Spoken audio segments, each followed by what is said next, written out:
Hey guys, welcome back to my channel. Today we're going to be doing my December wrap-up.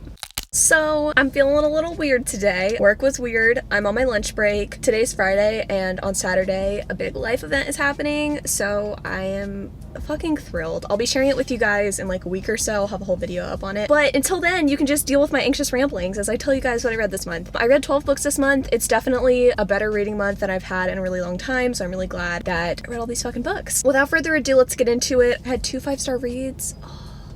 Yes, okay, anyway, the first book I read this month was Merry Inkmas by Talia Hibbert. I think the best way to describe this one, and I think the way in which you should go into this book, is knowing that it is basically the book form of a Hallmark movie. It's very fluffy and kind of cheesy, but that's exactly what I wanted. I didn't go into this thinking it would be some like highbrow fucking change my life sort of romance. It was just a lot of fun. Basically, it was about Cash and Bailey. Bailey's a barista at a coffee shop, and Cash is a tattooed, I mean, he's a tattoo artist, but just to her knowledge at the beginning, he has tattoos.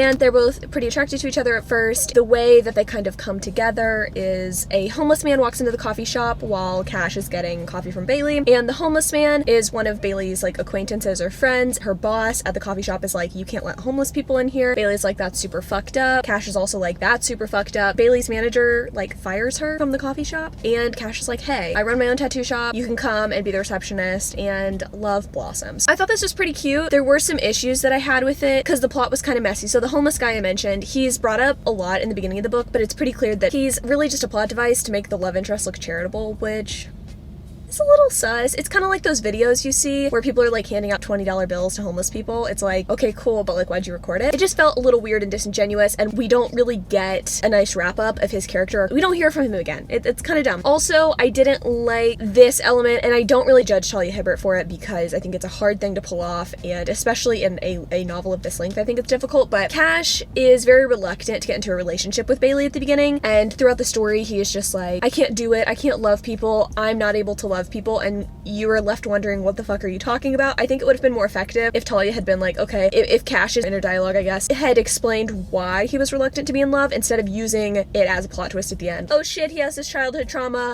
I didn't like that. I rarely like that in books. It just wasn't well executed, but I liked that it was low angst. It was a Christmas story. It's just what I needed. I liked the rep in it. Bailey is black and she's plus sized. Second book I read this month was a 5-star read. Do you want to guess what it is? Because it's Twilight by Stephanie Meyer. I'm not gonna fully review this because I have a whole podcast where I talk in depth about my feelings about this book, but I rated it 5 stars purely on my enjoyment of it and just the experience and the nostalgia I have. Let's be real, like, it's not technically a 5-star read, but I don't give a damn. The next book I read was also a 5-star read. She was just going good for me in the middle of the month. It was The Governess Game by Tessa Deer. I give it 5 out of 5 stars. This one, everybody's like, oh my god, The Duchess Deal, so much better than The Governess Game, and I was like, okay, I didn't have high hopes going into it, but it actually ended up being better in my opinion. I just really fell for the characters. It's historical romance, which I really usually don't like historical anything, whether it's romance or contemporary or like historical nonfiction. I don't like usually, but this was actually really good. It's about Chase, who is in charge of taking care of his 2 nieces, essentially. He hires Alex to be his governess to take care of these kids for him because he's ill-equipped to do so, because he's kind of a fuckboy. I almost never enjoy books where kids are used to bring the main love interest together, but the kids in this were fucking hilarious. There were 2 little girls. It opens up on them like ritually killing off their dolls every day. It's just funny, and I also just really liked Chase. He became a reformed fuckboy. Alex is also a budding astronomer. I don't know if I said that, but she had a lot of personality and a lot of personal goals, and I liked that Chase supported her at the very end.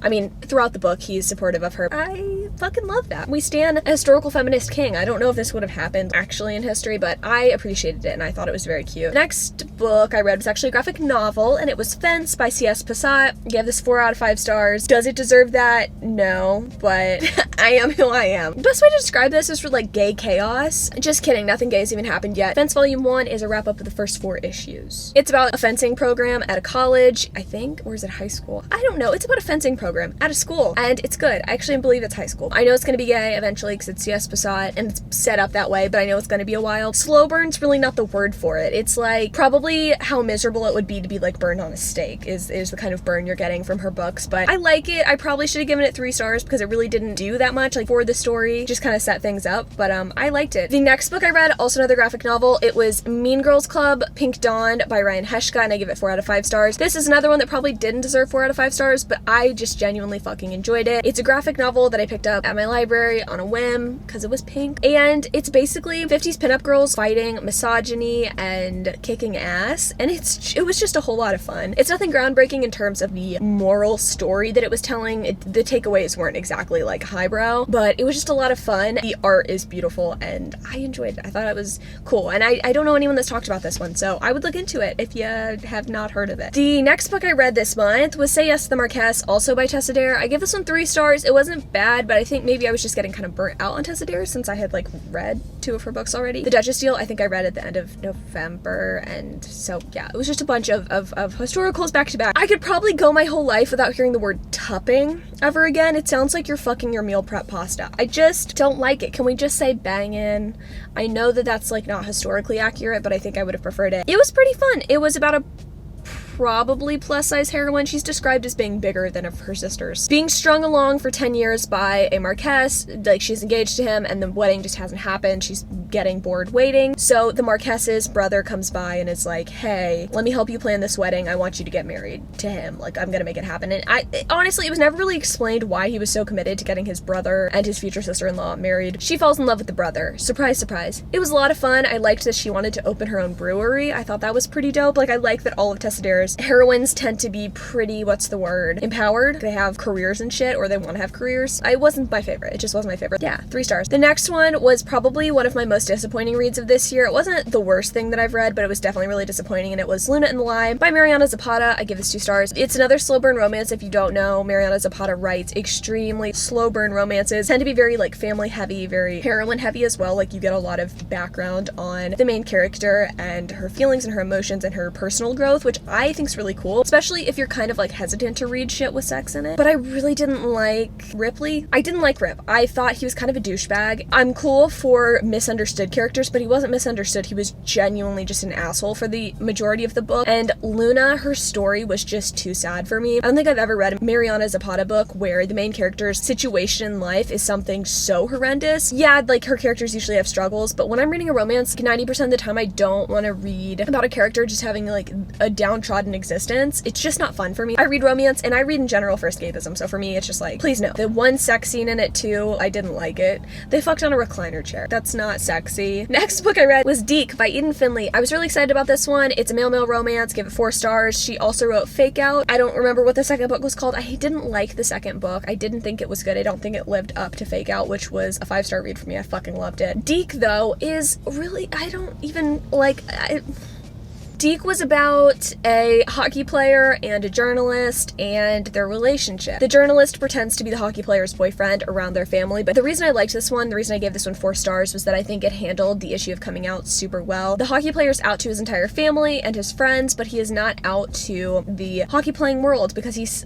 scared and he doesn't want to jeopardize his career, which is totally valid. And I think it was interesting too how supportive his family was, but we're trying to like push him to be the first gay hockey player. His reluctance to do that and annoyance at his family, like that his love interest told him that it's okay to do things on your own time and you can experience things how you want to experience them. I liked it. I found the relationship between the 2 main characters super convincing, understood why they wanted to be together. It's not out yet. I think it comes out like January 8th or 9th. The next book I read was a 2-star, and it's part of the TJ Read Along book club that I do with Dylan every month, and I actually have it up on my channel if you want to go and watch that live show. But we read After I Do by Taylor Jenkins Reid, and I didn't like it. I didn't enjoy this book. It was about a white guy and a white lady and their marital issues. I think they were together 11 years, and then they were having marital issues, and they said they were going to spend an entire year apart to kind of rediscover their love for each other almost. Like, I just personally am cynical, I guess, having been in an 8-year relationship that has been pretty fucking successful. I don't think that ignoring your problems really is the way to handle things. I liked this other cast of characters, like I liked the side characters, and I liked the white lady. I literally can't remember her name because all of the fucking women in Taylor Jenkins Reid books have boring names. I liked her self-discovery and I liked the things that she was doing in the meantime, but to me, not a lot happened. Like, I don't know if it's just that Taylor Jenkins Reid's books aren't gonna work for me or what, but I just didn't like this one. The next book I read was one that I don't want to say that Chelsea recommended, because she definitely didn't recommend it, but she read it and I was like, depraved, so of course I'm gonna fucking read it. It was Dirty Uncle by Alexa Riley. When the opening line is about black curly chest hair and a grizzled face, you know you're in for a real fucking treat. It's about a girl who like just graduated high school, falling for her stepdad's brother. The relationship between her mother and the stepdad was only like a month old, so. But the words that were used, the syntax, I didn't like it. The dirty talk was like pretty gross to me. If you like daddy kink, like it might be your thing. There was a scene that occurred over the hood of a car in a parking lot after a dance recital that was disturbing to me. Not a huge fan. These next two I really fucking adored, and these ones actually also were not recommended by Chelsea, but she talked about them in a video. Tied and Torn by Carrie and Cole. I'm gonna talk about Torn first because it's the first one in the series. This one was also one where there was kind of like a taboo element. It was about a girl who falls for her brother.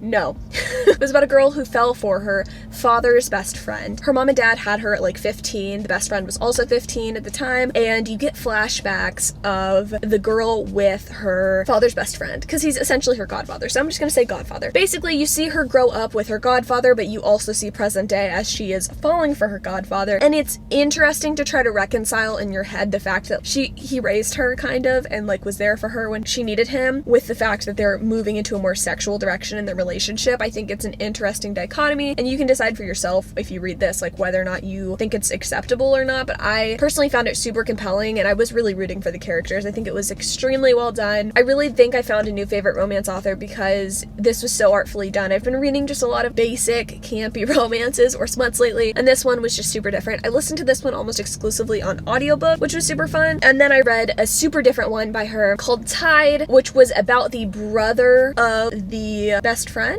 Does that make sense? I don't think that made any fucking sense. He's related in some way to this story. Essentially, this is about a girl who was taken captive and abused for 11 years who escapes with the help of this guy that found her in the woods, basically in a hole. And they eventually develop a romantic relationship. I liked it for a lot of reasons. I thought the emotional development of the main character was phenomenal, given that I think a lot of dark romances use abuse to glamorize things and also to make the woman not have as much agency and to rely more on the man. Oh my god, thank you for saving me from abuse. That wasn't how this story really was set up. Like, yes, the male love interest did help her escape, but she went through her own personal journey to kind of heal on her own, and watching them come together and understand each other was really excellent. I also liked that the male character, he also had his own trauma, so he was able to understand her trauma as well. I thought it was just super well done if you're wanting a book that deals with any sort of like heavy topics. This was great. I also thought that the sex scenes were super reflective as well of the things that both of the main characters had been through. I think oftentimes authors just gloss over the fact that people have been sexually assaulted or abused, jump into weird kinky sex. I'm not saying that if you've been abused you can't have like a fulfilling sex life. So that's the end of this video. Thanks so much for watching. Sorry it wasn't saltier. I just like enjoyed the books that I read this month. I am really excited for this next reading month. I've already read 2 books and it's only January 4th, and I'm almost halfway done with this other smutty audiobook. So I think we're off to a good start in 2019.